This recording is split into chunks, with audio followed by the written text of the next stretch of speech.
अस्सलामुअलैकुम। Tele school के इस एजुकेशन प्रोग्राम में खुशामदीद।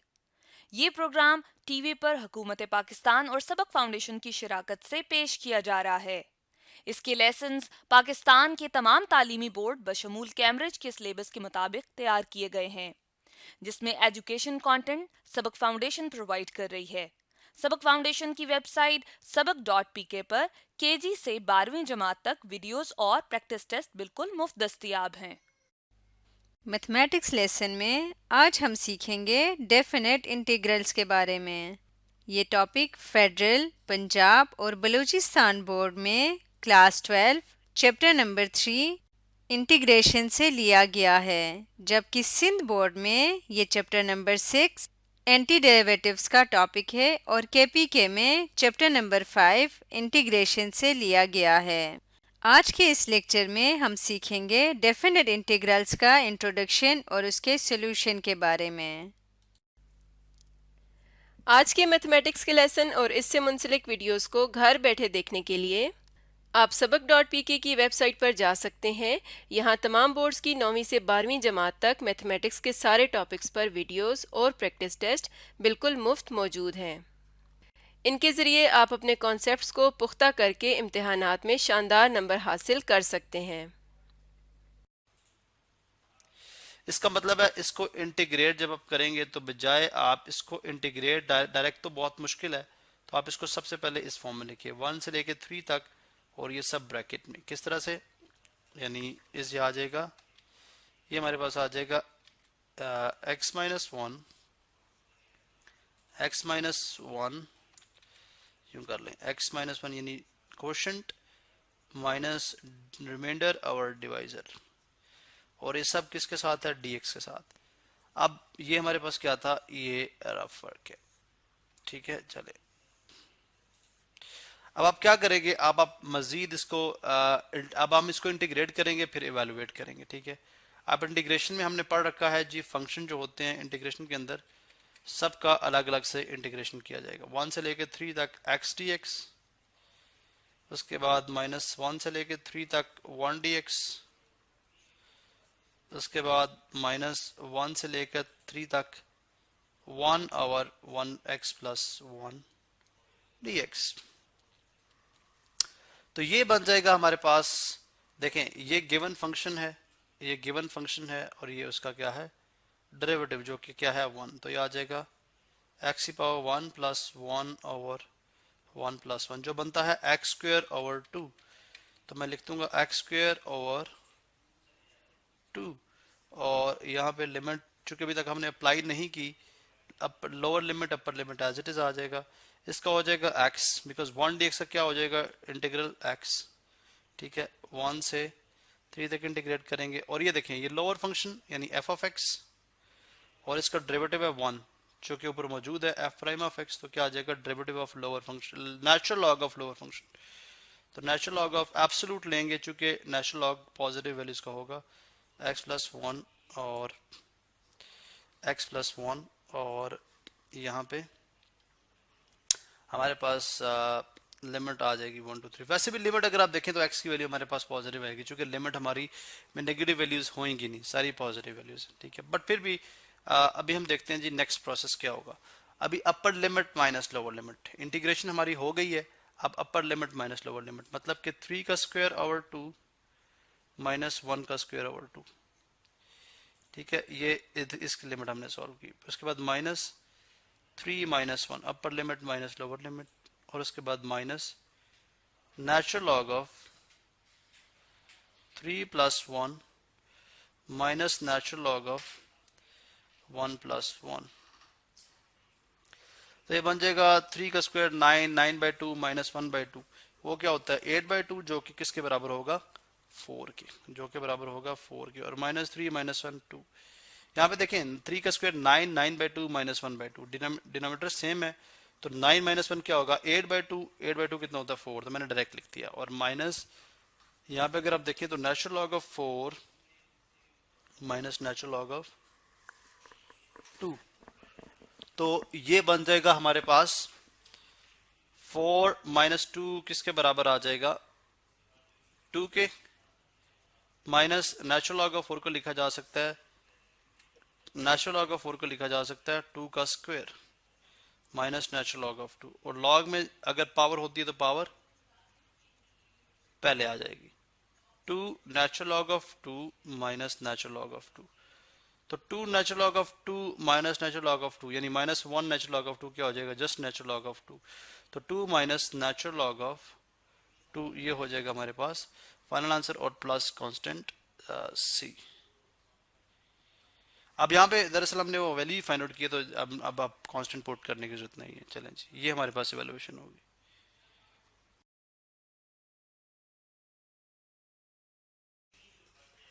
किस तरह से कि अगर मैं सपोज कर लूं put cos x is equal to t, अगर मैं cos x को t के इक्वल रख लूं, ठीक है, तो मेरे पास जो डिफरेंशियल में लूं, cos x का डिफरेंशियल क्या होता है, minus sine x dx, minus sine x और इसके बगैर करेंगे तो dx is equal to dt, ठीक है। इस तरह से आप ज़ाहिर है अगर आपने cos x को t के इक्वल रख दिया तो लिमिट भी चेंज होगी। अब लिमिट किस तरह से हो जाएगी, आप रखें when x is equal to 0, जब x इक्वल टू 0 है तो cos 0 किसके इक्वल होता है, cos 0 इक्वल होता है 1 के, ठीक है। इसका मतलब t किसके इक्वल आ जाएगा 1 के, t किसके इक्वल आ जाएगा 1 के, ठीक है। और इसी तरह से जब cos जो है when x is equal to pi by 2 में जो कि 90 है, तो cos पाई बाय 2 कितना होता है, cos पाई बाय 2 होता है 0। इसका मतलब उस सूरत में t क्या हो जाएगा 0। अब अगर आप सब्स्टिट्यूशन करें 1 के अंदर तो ये हमारे पास क्या चीज़ बन जाएगी, आप देख सकते हैं जी। उसी तरह से हम बात करेंगे इंटीग्रल साइन, ठीक है। अब लिमिट क्या है, 0 से लेके, यानी लोअर लिमिट है 0 और अपर लिमिट है 1। देखिए 0 पे हमारे पास 1, हाँ लोअर लिमिट हमारे पास क्या थी, x 0 थी, तो यहाँ पे इस पे क्या दे रहा है 1, 1 से 0, ठीक है। लोअर लिमिट 1 और अपर लिमिट 0। चलो मैं यहाँ पे इस तरह कर देता हूँ, ठीक है। अच्छा, अब sin x dx, ये हमारे पास क्या है, minus sine x d x is equal to d t है। लेकिन अगर आप sin x dx देखें तो जाहिर है ये क्या हो जाएगा, माइनस डी टी के बराबर। तो यहाँ पे लिख देंगे आप minus D T divided by, चले यहाँ पे डिवाइडेड बाय, आप कर लें 1 plus T into 1 minus T, 2 plus T. ये देखें हमने साइन एक्स, देखें साइन एक्स डी एक्स की जगह उसकी वैल्यू डाल दी, ठीक है। 1 प्लस कॉज एक्स टी के इक्वल था तो 1 plus T into 2 plus T, ठीक है। अब ये माइनस को रिमूव करने के लिए अगर आप पावर को, ये भी हमने इंटीग्रेशन की जो इंटीग्रल, डेफिनेट इंटीग्रल, उसकी प्रॉपर्टीज पढ़ रखी हैं कि अगर आप लिमिट्स को करेंगे, एक्सचेंज करते हैं, मतलब लोअर को अपर और अपर को लोअर में ले आए, मतलब 0 इधर आ जाए 1 इधर आ जाए, तो आप नेगेटिव साइन लगाएंगे साथ। तो नेगेटिव साइन जो आप लगाएंगे वो इस नेगेटिव के साथ क्या मल्टीप्लाई होकर क्या बना देगा, इसको पॉजिटिव। तो वो हम नेक्स्ट स्टेप में लिख देते हैं, over 1 plus T into 2 plus T. तो ये किसके इक्वल आ जाएगा, ये आ जाएगा 0 to 1 plus d t over 1 plus t और 2 प्लस टी। अब ये क्या बन गया, ये हमारे पास सूरत बन गई है जो भी हमने कुछ लेक्चर पहले हमने पार्शियल फ्रैक्शंस की बात की थी। अब अगर आप इसको पार्शियल फ्रैक्शन में, चूंकि ये आपके लीनियर फैक्टर्स हैं, नॉन रिपीटेड लीनियर फैक्टर्स हैं, चूंकि लीनियर क्यों हैं, टी की पावर यहाँ पे 1 है, यहाँ पे भी टी की पावर 1 है।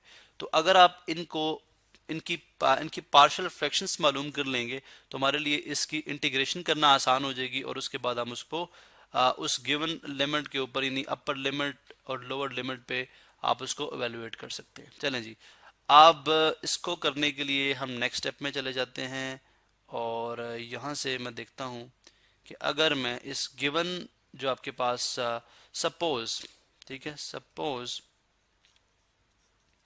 1 over 1 plus T into 2 plus T, इसको आप सपोज करेंगे तो किस किस के इक्वल लिखेंगे, ये आ जाएगा a over 1 plus T plus b over 2 plus T, 2 plus T, a over 1 plus t और b ओवर 2 प्लस टी। अब आपने a और b की अगर आप वैल्यू मालूम कर लें तो इसका मतलब है यही इस पेरेंट फ्रैक्शन की क्या हो जाएंगी, डॉटर फ्रैक्शन, जिनको हम पार्शियल फ्रैक्शन कहते हैं, जिनको हम पार्शियल फ्रैक्शन कहते हैं। तो अगर आप a और b की वैल्यू मालूम करना चाह रहे हैं तो हम क्या करेंगे, हम मल्टीप्लाई करेंगे एलसीएम के साथ a लेफ्ट हैंड साइड पे भी और राइट हैंड साइड पे भी, यानी इसका एलसीएम क्या होगा 1 plus T into 2 plus T. इसको आप बाईं तरफ भी मल्टीप्लाई करें और दाईं तरफ भी a ओवर 1 प्लस टी के साथ भी और b ओवर 2 प्लस टी के साथ भी। तो अगर आप इस तरफ मल्टीप्लाई करेंगे, देखें 1 प्लस टी और 2 प्लस टी, तो जाहिर है ये दोनों क्या हो जाएंगे, न्यूमरेटर और डिनोमिनेटर में क्या हो जाएंगे, कैंसिल आउट हो जाएंगे। इधर आपके पास सिर्फ रह जाएगा 1, इधर आगे सिर्फ आ गया 1। जबकि इस तरफ क्या हो जाएगा, a को जब आप a ओवर 1 प्लस टी को इससे मल्टीप्लाई कराएंगे 1 प्लस टी और 2 प्लस टी, तो जाहिर है इसमें 1 प्लस टी कैंसिल आउट हो जाएगा, तो रह जाएगा 2 प्लस टी, 2 प्लस टी।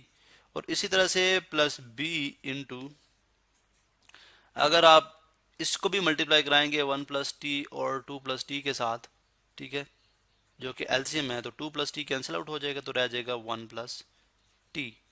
अब ए बी और सी की वैल्यू, फर्ज करें इसको मैं ए का नाम दे दूं, अब ए बी और सी की वैल्यूज अगर हमें फाइंड मालूम करनी है तो हम क्या करेंगे, पुटिंग 2 प्लस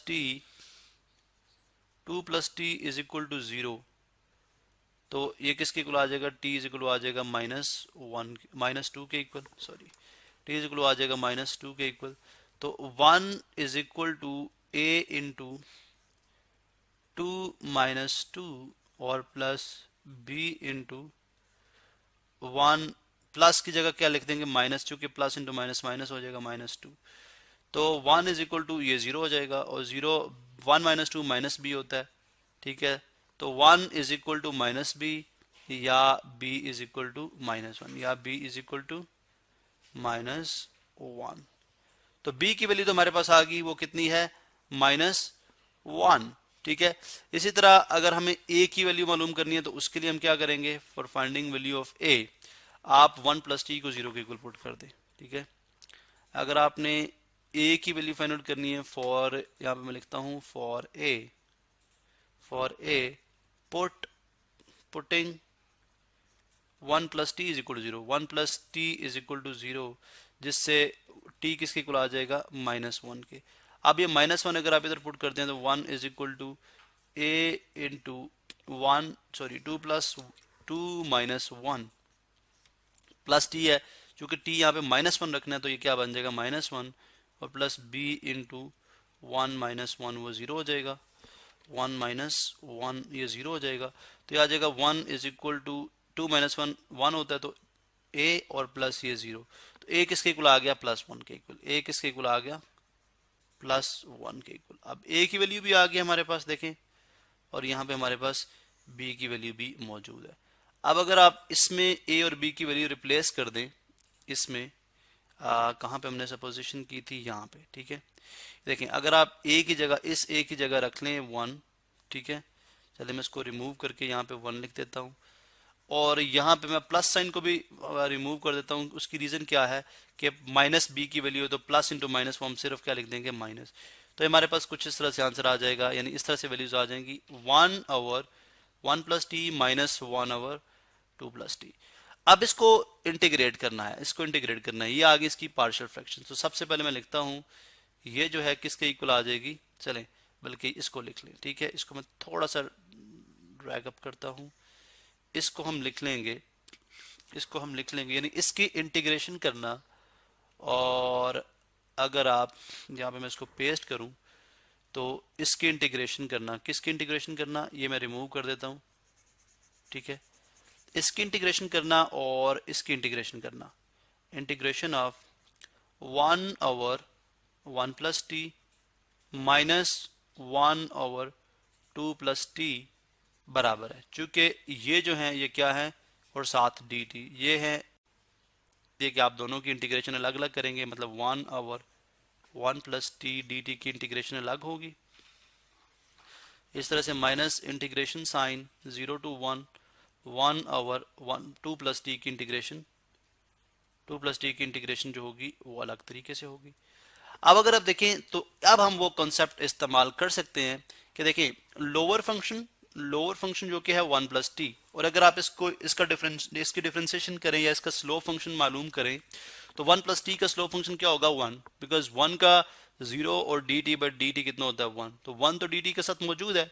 इसका मतलब है ये हमारे पास क्या फॉर्मूला बन रहा है कि लोअर फंक्शन और डी टी के साथ क्या है इसका डेरिवेटिव मौजूद है। तो इस सूरत में हम क्या कहते हैं natural log of F of x. इसका मतलब है इसका डेरिवेटिव क्या हो जाएगा, मैं यहाँ पे रिमूव कर दूं ये जो मैंने होमवर्क किया है, इसका डेरिवेटिव क्या हो जाएगा natural log of 1 plus natural log absolute में 1 प्लस टी, जो कि एब्सोल्यूट क्यों लिया जाता है, लॉग जो है पॉजिटिव वैल्यूज का होता है, तो natural log of 1 plus t और साथ अब लिमिट लिखी जाएगी 0 टू 1, ठीक है 0 टू 1 चलें इस तरह, ठीक है। इसके अलावा अब नेगेटिव साइन ये भी वही है, 2 प्लस टी का 2 कांस्टेंट है, इसका डेरिवेटिव 0 और D T by D T 1 होता है, तो जो डी टी के साथ मौजूद है तो लिहाजा इसका भी मैं लिख दूंगा natural log of absolute 2 plus t, और इसको वैल्यूएट कर लें आप 0 टू 1 पे। नेक्स्ट क्या चीज है जी, नेक्स्ट हमारे पास है, अब हम इसको सिंप्लीफाई करेंगे, ठीक है। किस तरह से सिंप्लीफाई करेंगे, पहले लिमिट्स अप्लाई करेंगे। नेचुरल लॉग ऑफ, देखिए नेचुरल लॉग ऑफ एब्सोल्यूट 1, देखिए 1 प्लस अपर लिमिट टी में यहाँ पे आएगी अपर लिमिट और minus natural log of 1 plus lower limit, ठीक है। मैंने यहाँ पे ये वाला काम किया, आप इसको मैं बल्कि ब्रैकेट में डाल देता हूँ ताकि आप कंफ्यूज ना हो, ठीक है। इसी तरह से माइनस और इसको फिर ब्रैकेट में natural log of 2 plus 1 minus natural log of 2 plus 0।